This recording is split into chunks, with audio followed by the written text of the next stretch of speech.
ನಮಸ್ಕಾರ. Welcome back to my YouTube channel. ಇವತ್ತಿನ video ಏನಂದ್ರೆ ಸಂಕ್ರಾಂತಿ ಹಬ್ಬದ ಫಲ ಹೇಗಿದೆ ವಿವಿಧ ರಾಶಿಗಳಿಗೆ ಅಂತ ನೋಡ್ತಾ ಬರೋಣ. ಮೊದಲನೇದು ಮೇಷರಾಶಿ. ಮೇಷರಾಶಿಯವರು ಬಿಳಿ ಬಣ್ಣದ ಪಂಚೆ ಮತ್ತು ಶಲ್ಯವನ್ನು ವಯೋವೃದ್ಧರಿಗೆ ದಾನ ನೀಡಿ ಅವರ ಆಶೀರ್ವಾದವನ್ನು ಪಡೆಯಬೇಕು. ಕುಟುಂಬದ ಹಿರಿಯರ ಮನೆಯಲ್ಲಿ ನೀರಿನ ತೊಂದರೆ ಇದ್ದಲ್ಲಿ ಅದನ್ನು ಸರಿಪಡಿಸಬೇಕು. ಇದರಿಂದ ಉದ್ಯೋಗದಲ್ಲಿ ಎದುರಾಗುವ ತೊಂದರೆಗಳು ನಿವಾರಣೆಯಾಗುತ್ತದೆ. ಮೇಲಾಧಿಕಾರಿಗಳ ಜೊತೆಗೆ ಇರುವ ಭಿನ್ನಾಭಿಪ್ರಾಯಗಳು ದೂರವಾಗುತ್ತದೆ. ಅಲ್ಲದೆ ತಂದೆ ಅಥವಾ ಕುಟುಂಬದ ಹಿರಿಯರ ಜೊತೆಗಿನ ಮನಸ್ತಾಪವು ದೂರವಾಗುತ್ತದೆ. ಎರಡನೇದು ವೃಷಭ ರಾಶಿ. ವೃಷಭ ರಾಶಿಯವರು ಕೋಪವನ್ನು ಹತೋಟಿಯಲ್ಲಿ ಇಟ್ಟುಕೊಳ್ಳಬೇಕು. ಹಿತ್ತಾಳೆ ಪಾತ್ರೆಗಳನ್ನು ದಾನ ಮಾಡಬೇಕು. ಧಾರ್ಮಿಕ ಕೇಂದ್ರಕ್ಕೆ ಹಾಲು, ಅಕ್ಕಿ ಮತ್ತು ಬೇಳೆಯನ್ನು ದಾನ ನೀಡಬೇಕು. ಇದರಿಂದ ಆರಂಭಿಸುವ ಕೆಲಸ ಕಾರ್ಯಗಳಲ್ಲಿ ಜಯ ಲಭಿಸುತ್ತದೆ. ತಂದೆಯವರ ಆರೋಗ್ಯದಲ್ಲಿ ಚೇತರಿಕೆ ಕಂಡುಬರುತ್ತದೆ. ಮಿಥುನ ರಾಶಿ. ಮಿಥುನ ರಾಶಿಯವರು ಈ ದಿನ ಮಾತ್ರ ದಕ್ಷಿಣದಲ್ಲಿರುವ ಗೇಟ್ ಮೂಲಕ ಮನೆಯನ್ನು ಪ್ರವೇಶಿಸಬಾರದು. ಬಿಳಿ ಹಸುವಿಗೆ ಆಹಾರ ನೀಡಬೇಕು. ಅಲ್ಲದೆ ಗೋಪೂಜೆಯನ್ನು ಮಾಡಬೇಕು. ಇದರಿಂದಾಗಿ ಉತ್ತಮ ಆರೋಗ್ಯ ಲಭಿಸುತ್ತದೆ. ಅಪಮೃತ್ಯು ಪರಿಹಾರವಾಗುತ್ತದೆ. ಅನಿರೀಕ್ಷಿತ ಧನಲಾಭವಿರುತ್ತದೆ. ಕಟಕ ರಾಶಿ. ಕಟಕ ರಾಶಿಯಲ್ಲಿ ಜನಿಸಿದವರು ಕೊಂಬಿಲ್ಲದ ಹಸುವಿನ ಸೇವೆ ಮಾಡಬೇಕು. ಪುಟ್ಟ ಮಕ್ಕಳಿಗೆ ಹಸುವಿನ ಉತ್ಪನ್ನದಿಂದ ಮಾಡಿದ ಸಿಹಿ ತಿಂಡಿಯನ್ನು ನೀಡಬೇಕು. ತಂದೆಯವರಿಗೆ ಅಥವಾ ಕುಟುಂಬದ ಹಿರಿಯರಿಗೆ ಕುಡಿಯಲು ಬೆಳ್ಳಿ ಲೋಟದಲ್ಲಿ ಹಾಲನ್ನು ನೀಡಬೇಕು. ಇದರಿಂದ ಪಾಲುಗಾರಿಕೆ ವ್ಯಾಪಾರವಿದ್ದಲ್ಲಿ ನಿಮ್ಮ ಅಸ್ತಿತ್ವ ಉಳಿಯುತ್ತದೆ. ಸಹೋದ್ಯೋಗಿಗಳ ನಡುವಿನ ಭಿನ್ನಾಭಿಪ್ರಾಯವು ಹಿರಿಯರ ಅಧಿಕಾರಿಗಳ ನೆರವಿನಿಂದ ಪರಿಹಾರಗೊಳ್ಳುತ್ತದೆ. ದಾಂಪತ್ಯ ಜೀವನದಲ್ಲಿ ಶಾಂತಿ, ನೆಮ್ಮದಿ ನೆಲೆಸುತ್ತದೆ. ಸಿಂಹರಾಶಿ. ಸಿಂಹರಾಶಿಯವರು ತಂದೆಯವರ ಅಥವಾ ಕುಟುಂಬದ ಹಿರಿಯರ ಆಶೀರ್ವಾದವನ್ನು ಪಡೆಯಬೇಕು. ಕಪ್ಪು ಇರುವೆಗಳಿಗೆ ಆಹಾರ ಧಾನ್ಯವನ್ನು ಹಾಕಬೇಕು. ಆ ನಂತರ ತಾಯಿಯ ಆಶೀರ್ವಾದವನ್ನು ಪಡೆದಲ್ಲಿ ಬಹುದಿನದಿಂದ ಕಾಡುತ್ತಿದ್ದ ಆರೋಗ್ಯದ ತೊಂದರೆ ನಿವಾರಣೆಯಾಗುತ್ತದೆ. ಉದ್ಯೋಗದಲ್ಲಿ ನಿರೀಕ್ಷಿತ ಫಲಿತಾಂಶಗಳು ದೊರೆಯುತ್ತದೆ.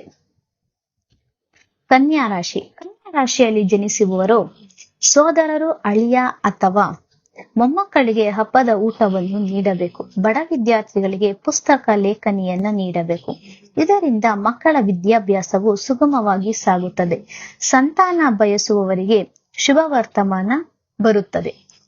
ತುಲಾ ರಾಶಿ. ತುಲಾ ರಾಶಿಯಲ್ಲಿ ಜನಿಸಿರುವವರು ಕಣ್ಣಿನ ತೊಂದರೆ ಇರುವವರಿಗೆ ವೈದ್ಯಕೀಯ ಚಿಕಿತ್ಸೆಗಾಗಿ ಹಣದ ಸಹಾಯ ಮಾಡಬೇಕು. ಕಾಕಿ ಬಣ್ಣದ ದಾರದಲ್ಲಿ ತಾಮ್ರದ ನಾಣ್ಯವನ್ನು ಕತ್ತಿನಲ್ಲಿ ಧರಿಸಬೇಕು. ತಾಯಿಯವರಿಗೆ ಅವರು ಇಷ್ಟಪಡುವ ಉಡುಗೆ ತೊಡುಗೆಯನ್ನು ಉಡುಗೊರೆಯಾಗಿ ನೀಡಬೇಕು. ಇದರಿಂದಾಗಿ ಸುಖ ಜೀವನ ನಿಮ್ಮದಾಗುತ್ತದೆ. ಕುಟುಂಬಕ್ಕೆ ಸಂಬಂಧಿಸಿದ ವಿವಾದದಲ್ಲಿ ವಿಜಯ ಲಭಿಸುತ್ತದೆ. ಕುಟುಂಬದಲ್ಲಿನ ಸ್ತ್ರೀಯರ ಆರೋಗ್ಯದಲ್ಲಿ ಚೇತರಿಕೆ ಕಂಡುಬರುತ್ತದೆ. ವೃಶ್ಚಿಕ ರಾಶಿ. ವೃಶ್ಚಿಕ ರಾಶಿಯಲ್ಲಿ ಜನಿಸಿದವರು ಕುಟುಂಬದ ಹಿರಿಯರ ಆಶೀರ್ವಾದವನ್ನು ಪಡೆಯಬೇಕು. ಯಾತ್ರಾ ಸ್ಥಳಕ್ಕೆ ಭೇಟಿ ನೀಡುವ ವಯೋವೃದ್ಧರಿಗೆ ಹಣದ ಸಹಾಯವನ್ನು ಮಾಡಿದರೆ ಶುಭ ಫಲಗಳನ್ನು ಪಡೆಯಬಹುದು. ಯಾವುದೇ ಅತಂತ್ರ ಸ್ಥಿತಿಯಲ್ಲಿದ್ದರೂ ದಿಟ್ಟವಾದ ನಿರ್ಧಾರವನ್ನು ತೆಗೆದುಕೊಳ್ಳಬಲ್ಲಿರಿ.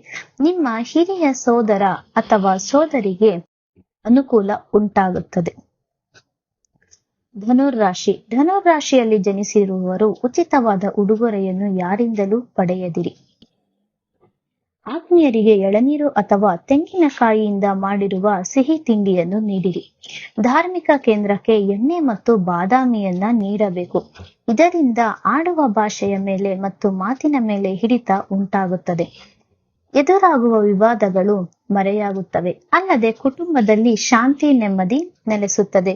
ಉದ್ಯೋಗ ಕ್ಷೇತ್ರಗಳಲ್ಲಿ ಅಧಿಕಾರಿಗಳಾಗಿದ್ದಲ್ಲಿ ನಿಮ್ಮ ಮಾತಿಗೆ ವಿಶೇಷವಾದ ಗೌರವ ದೊರೆಯುತ್ತದೆ. ಮಕರ ರಾಶಿ. ಮಕರ ರಾಶಿಯಲ್ಲಿ ಜನಿಸಿದವರು ಮನೆಯಲ್ಲಿನ ಪೂಜಾ ಕೇಂದ್ರದಲ್ಲಿ ತುಪ್ಪದ ದೀಪವನ್ನು ಹೊತ್ತಿಸಬೇಕು. ಮನೆಯಲ್ಲಿ ಕತ್ತಲೆ ಆವರಿಸದಂತೆ ನೋಡಿಕೊಳ್ಳಬೇಕು. ನಿಮ್ಮಿಂದ ದೂರವಾಗಿರುವ ಆತ್ಮೀಯರಿಗೆ ಸಿಹಿಯನ್ನು ನೀಡಿ ತಪ್ಪನ್ನು ಮನ್ನಿಸಬೇಕು. ಕಿರಿಯ ಸೋದರ ಅಥವಾ ಕಿರಿಯ ಸೋದರಿಗೆ ಇಷ್ಟವಾದ ತಿಂಡಿಯನ್ನು ನೀಡಬೇಕು. ತೊಂದರೆ ಪಡುವವರಿಗೆ ಸಹಾಯ ಮಾಡಬೇಕು. ಇದರಿಂದ ಉದ್ಯೋಗ ಕ್ಷೇತ್ರದಲ್ಲಿ ಹಿರಿಯ ಅಧಿಕಾರಿಗಳ ಅವಕೃಪೆಯಿಂದ ಪಾರಾಗುವಿರಿ. ಆತ್ಮವಿಶ್ವಾಸವು ಹೆಚ್ಚುತ್ತದೆ. ಆರೋಗ್ಯದಲ್ಲಿ ಚೇತರಿಕೆ ಕಂಡುಬರುತ್ತದೆ. ಕುಂಭರಾಶಿ. ಕುಂಭರಾಶಿಯಲ್ಲಿ ಜನಿಸಿರುವವರು ಮನೆ ಮುಂಭಾಗದಲ್ಲಿ ಮತ್ತು ಹಿಂಭಾಗದಲ್ಲಿ ಇರುವ ಜಾಗವನ್ನು ಶುಚಿಯಾಗಿಟ್ಟುಕೊಳ್ಳಬೇಕು. ದಿನನಿತ್ಯ ಬಳಸುವ ದಿನಬಳಕೆಗಾಗಿ ಬಳಸುವ ಕಬ್ಬಿಣದ ವಸ್ತುಗಳನ್ನು ಶುಚಿಯಾಗಿಟ್ಟುಕೊಳ್ಳಬೇಕು. ಇದರಿಂದ ಅನಾವಶ್ಯಕ ಓಡಾಟಗಳು ಕಡಿಮೆಯಾಗುತ್ತದೆ. ಅನಪೇಕ್ಷಿತ ವಿಚಾರಗಳಿಗೆ ಮಾಡುವ ಖರ್ಚು ವೆಚ್ಚಗಳು ಕಡಿಮೆಯಾಗುತ್ತದೆ ಮತ್ತು ದೃಷ್ಟಿದೋಷವು ನಿವಾರಣೆಯಾಗುತ್ತದೆ. ಮೀನರಾಶಿ. ಮೀನರಾಶಿಯಲ್ಲಿ ಜನಿಸಿದವರು ಪಕ್ಷಿಗಳಿಗೆ ನೀರು ಮತ್ತು ಆಹಾರದ ವ್ಯವಸ್ಥೆ ಮಾಡಬೇಕು. ಬಡಬಗ್ಗರಿಗೆ ಹಣದ ಸಹಾಯವನ್ನು ಮಾಡಬೇಕು. ಇದರ ಜೊತೆ ಮನೆಯಲ್ಲಿರುವ ಕೆಟ್ಟು ಹೋದ ಲೋಹದ ಪದಾರ್ಥಗಳನ್ನು ವಿಲೇವಾರಿ ಮಾಡಬೇಕು. ಇದರಿಂದ ಅನಾವಶ್ಯಕ ಖರ್ಚು ವೆಚ್ಚಗಳು ಕಡಿಮೆಯಾಗುತ್ತದೆ. ಸೋದರ ಅಥವಾ ಸೋದರಿಯ ಹಣಕಾಸಿನ ಕೊರತೆ ಕಡಿಮೆಯಾಗುತ್ತದೆ. ಈ ವಿಡಿಯೋ ಇಷ್ಟ ಆದಲ್ಲಿ ಲೈಕ್ ಮಾಡಿ, ಶೇರ್ ಮಾಡಿ, ಕಮೆಂಟ್ ಮಾಡಿ ಹಾಗೂ ಸಬ್ಸ್ಕ್ರೈಬ್ ಮಾಡಿ. ಮರಿದಲೆ ಬೆಲ್ ಬಟನ್ ಟ್ಯಾಪ್ ಮಾಡಿ ಅಂತ ಹೇಳ್ತಾ ಈ ವಿಡಿಯೋನ ಇಲ್ಲಿಗೆ ಎಂಡ್ ಮಾಡ್ತಾ ಇದ್ದೀನಿ. Thank you.